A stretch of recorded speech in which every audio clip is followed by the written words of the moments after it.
Hi friends, आज हम लोग प्रशासन का एक बहुत ही महत्वपूर्ण टॉपिक का नाम है हमारे प्रत्यायोजन, जिसे अंग्रेजी में कहते हैं डेलीगेशन। इसके बारे में काफी डिटेल से चर्चा करेंगे। आप हमारे साथ बने रहिए ताकि आपको इसके बारे में जानकारी हो सके। तो शुरुआत करते हैं आज का टॉपिक। टॉपिक है हमारे प्रत्यायोजन। प्रत्यायोजन की बात करें तो प्रत्यायोजन संगठन में क्या है, कार्य कुशलता बढ़ाने और नेतृत्व क्षमता विकसित करने की एक बहुत ही महत्वपूर्ण प्रक्रिया होती है। इसके माध्यम से क्या कार्य कुशलता बढ़ाई जाती है, साथ ही साथ जो हमारे नीचे के कर्मचारी होते हैं, अधीनस्थ कर्मचारी होती है, उनके अंदर नेतृत्व क्षमता विकसित करने की एक बहुत ही महत्वपूर्ण प्रक्रिया होती है।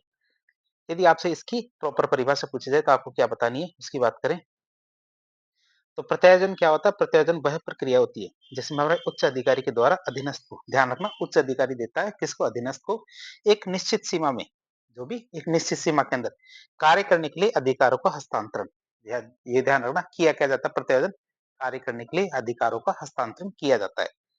साथ ही साथ क्या उच्च अधिकारी के द्वारा निरीक्षण और नियंत्रण, दो चीजें हैं जो अधिकारी अपने पास रखता है, बाकी सारी चीजें अधीनस्थ को दे सकता है। और दो चीजें कौन कौन सी, एक तो हमारे निरीक्षण का अधिकार और एक हमारे नियंत्रण का अधिकार। ये दो चीज है जो उच्च अधिकारी अपने पास रखता है।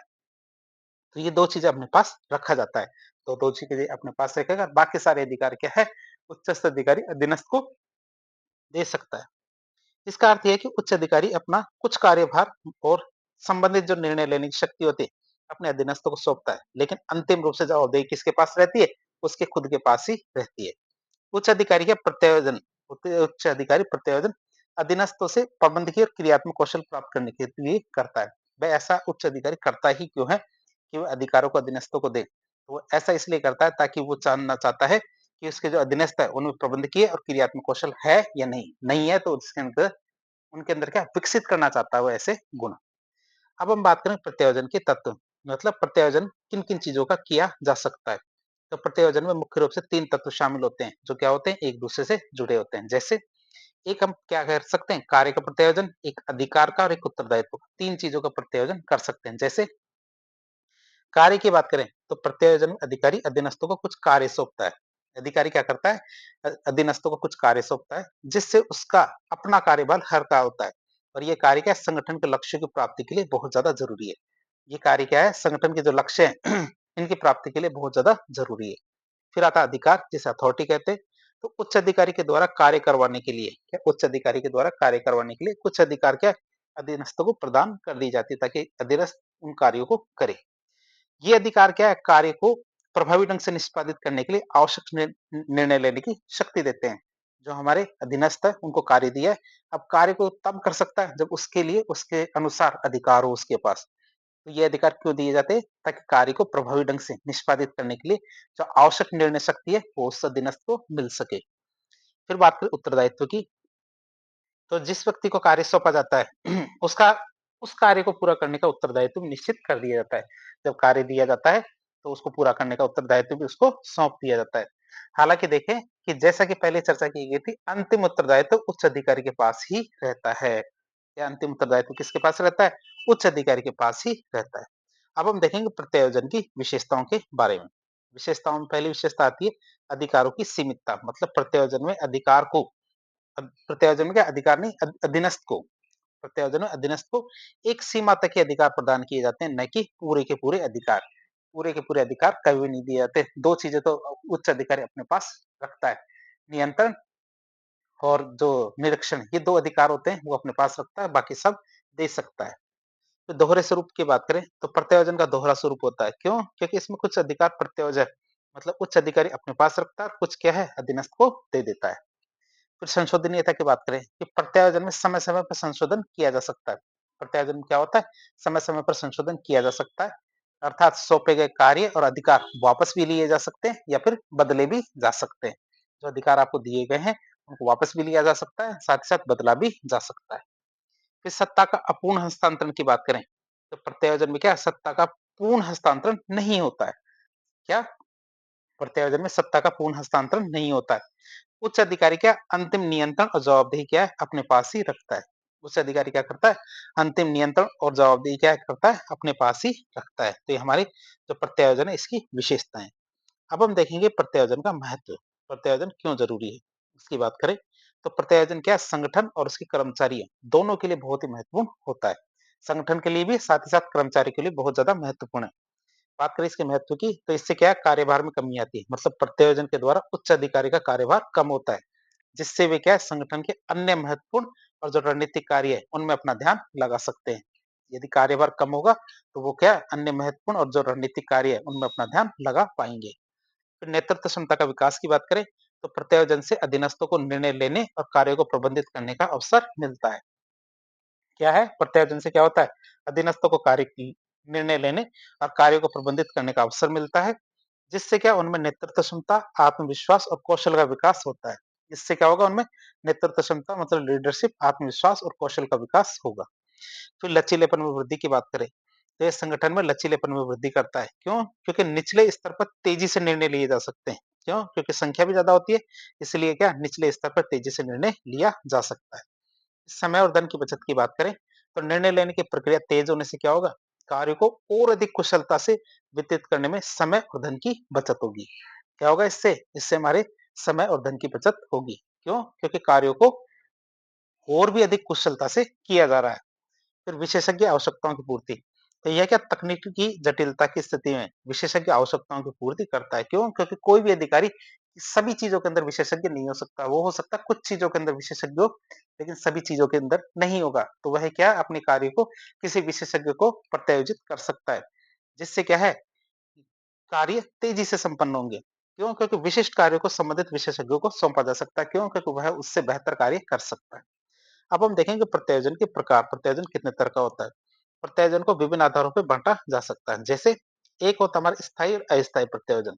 स्थायी प्रत्यायोजन की बात करें, तो अधीनस्थ व्यक्ति क्या संस्था या फिर संस्था या अधीनस्थ व्यक्ति या फिर संस्था उसको वह स्थायी रूप से उच्च अधिकारी के द्वारा सत्ता या कार्य सौंप देना, परमानेंट दे दिया, ये काम तुम्हें ही करना है।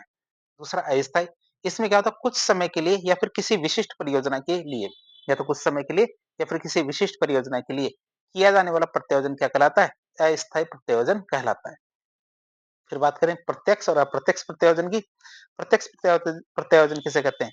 कि अधिकार देने और अधिकार लेने, ध्यान रखना अधिकार देने और लेने वालों के मध्य कोई भी मध्यस्थ नहीं है, अर्थात सीधा सीधा प्रत्यायोजन किया गया है। उच्चस्थ ने अधीनस्थ को सीधा सीधा अधिकार, कार्य, ये उत्तरदायित्व ये प्रत्यायोजित कर दिया है। इसके बीच में कोई अधीनस्थ नहीं है। अप्रत्यक्ष मतलब इस प्रत्यायोजन में मध्यस्थ के माध्यम से अधिकारों का हस्तांतरण किया गया है। मतलब कि उच्च अधिकारी ने इसको ट्रांसफर किया और इसने क्या किया इसको ट्रांसफर किया प्रत्यायोजन।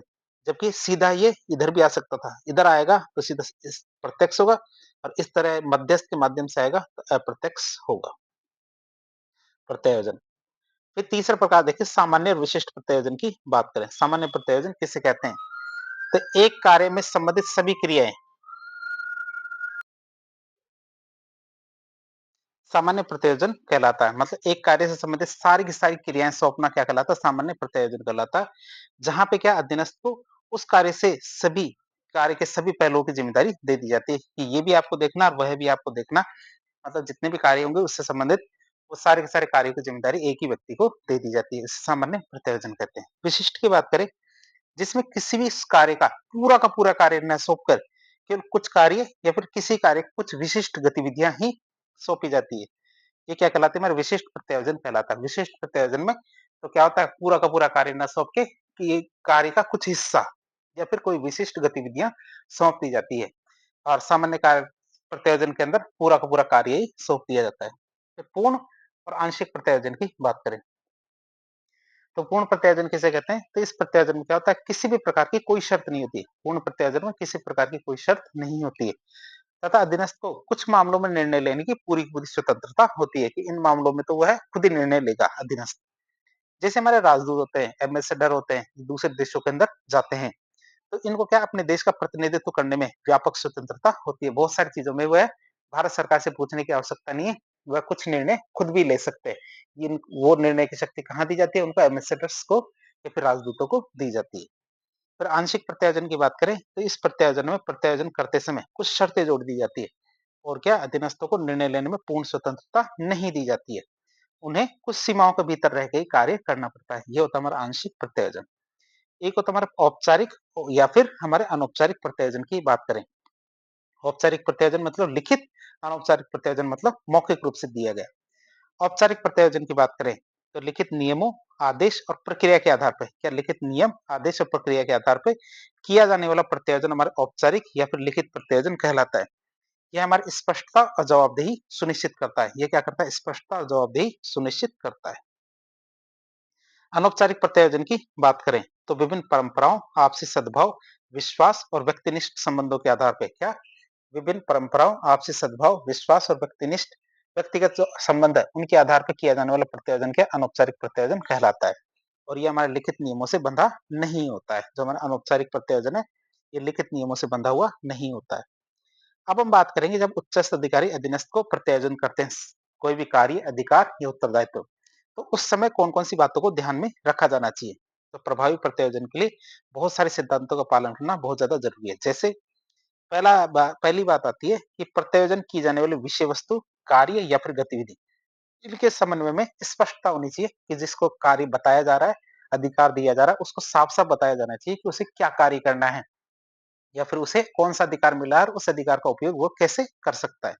मतलब अधीनस्थ को पता होना चाहिए कि उससे क्या अपेक्षित है, मतलब ये देते टाइम उच्चस्थ अधिकारी क्या है, उससे कौन-सी चीज की अपेक्षा करता है।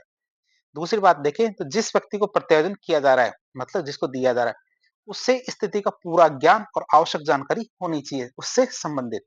तो प्रत्यायोजन हमेशा लिखित में किया जाना चाहिए। क्यों? क्योंकि हो सकता है उच्चस्थ अधिकारी देके मुकर जाए या फिर नीचे वाला अधीनस्थ लेके मुकर जाए प्रत्यायोजन। विशेषकर औपचारिक संगठनों में तो ये लिखित में ही होता है ताकि किसी भी प्रकार की अस्पष्टता और विवाद से बचा जा सके। फिर बात करें चौथे पॉइंट की, तो प्रत्यायोजन किए जाने के साथ ही क्या है, अधीनस्थ को पर्याप्त मात्रा में अधिकारों का हस्तांतरण भी कर दिया जाना चाहिए। ये प्रत्यायोजन किए जाने के साथ ही क्या होता है, अधीनस्थ को पर्याप्त मात्रा में अधिकारों का हस्तांतरण किया जाना चाहिए, जिससे कि वह प्रत्यायोजन से संबंधित जो गतिविधियां हैं उनको आसानी से संचालित कर सके। और अधिकार और उत्तरदायित्व का संतुलन इसमें बहुत ज्यादा जरूरी है कि अधिकार भी दिए जाने चाहिए, साथ ही साथ उसे इसकी जिम्मेदारी है, मतलब उत्तरदायित्व भी दिया जाना चाहिए और दोनों में एक बैलेंस होना चाहिए। बात करें अधीनस्थ की, तो अधीनस्थ को केवल एक उच्च अधिकारी के प्रति जवाबदेह होना चाहिए, जिसका मतलब है आदेश की एकता का सिद्धांत। कि अधीनस्थ को आदेश तो मिल गया, उत्तरदायित्व तो मिल गया या फिर प्रत्यायोजन कर दिया गया, तो उसे क्या एक उच्च अधिकारी के प्रति ही जवाबदेह होना चाहिए। अधीनस्थ और उच्च अधिकारी को निरंतर संपर्क में रहना चाहिए। क्या? ताकि पता चले कि उसको जो उत्तरदायित्व या अधिकार दिए गए हैं उनका उपयोग वो सही तरीके से कर रहा है या नहीं, ताकि फीडबैक और मार्गदर्शन का आदान प्रदान हो सके। यदि कोई दिक्कत आ रही है तो उन दिक्कतों को दूर किया जा सके। उच्च अधिकारी को अधीनस्थ के कार्यों की समीक्षा टाइम टू टाइम करते रहनी चाहिए कि उन्होंने काम किया कि नहीं, ताकि प्रदर्शन का मूल्यांकन हो सके कि प्रदर्शन किस तरह हो रहा है और आवश्यक उसमें सुधार किए जा सके। प्रत्यायोजन की बात करें तो प्रत्यायोजन के संबंध में उचित प्रशिक्षण भी दिया जाना चाहिए। ऐसा नहीं कार्य दे दिया और उसको ट्रेनिंग नहीं मिली, ताकि क्या अधीनस्थ नए कार्य और अधिकारों को प्रभावी ढंग से संभाल सके। अधीनस्थ क्या है, नए नए कार्य और जो अधिकार होते हैं उनको प्रभावी ढंग से संभाल सके, इसके लिए क्या उन्हें पर्याप्त रूप में प्रशिक्षण दिया जाना चाहिए। अब हम बात करेंगे प्रत्यायोजन करते समय कौन कौन सी दिक्कतें आती है। प्रत्यायोजन में बाधाओं की बात करें तो प्रभावी प्रत्यायोजन को कई कारक बाधित करते हैं। जैसे एक होता है संगठन की दृष्टि से कौन सी चीजों को बाधा आती है। यदि संगठन नया होता है, छोटा होता है, तो मान ली नया छोटा की बात करें, अभी भी बना है, छोटा मतलब दो चार कर्मचारी है संगठन के अंदर, तो कार्य को क्या प्रत्यायोजन करना, खुद के खुद ही करने।